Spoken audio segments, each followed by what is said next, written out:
Всем привет! И вы на канале Снолишка Одежка. Мы на компьютерном блокта. Один день в нише. У нас сейчас физика, ну, броншабах и потом всякие. Короче, и септер, все такое. И вот. Скоро завтрак план. Меня по голове стучало постоянно. Послушайте звук.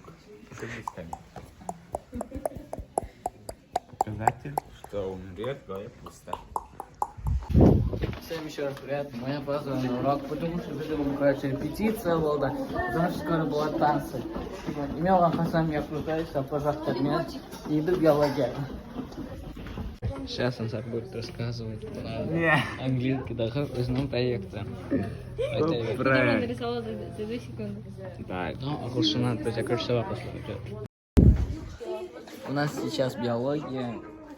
Биологияда біз короче секунда алдық. Мен жүрегімізді минутына қанша лүпіл қағатыны тексеріп жатырмыз. Менің статистикама келетін болса, менде отырғанда 91, тұрғанда 94, короче, люди, бізде математика, математика, вот математика.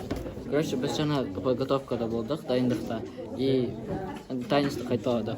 И мен, оказывается, руина екенмін. И мен, типа, ештеңе білмеймін, но мен научусь, и, типа, результатты чуть позже көресіңдер. Ну, то есть, возможно, келесі видеода, то есть, не келесі. Я, короче, еще, наверное, что-то буду записывать, содан кейін. Все, короче, давайте.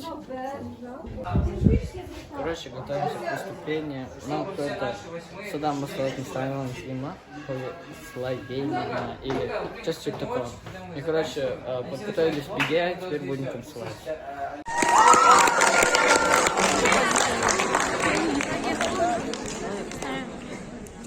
Сейчас мурагер разрыв будет. 8 С и 10 Э. 11. Ой, 11. Да? Капец нас много, да?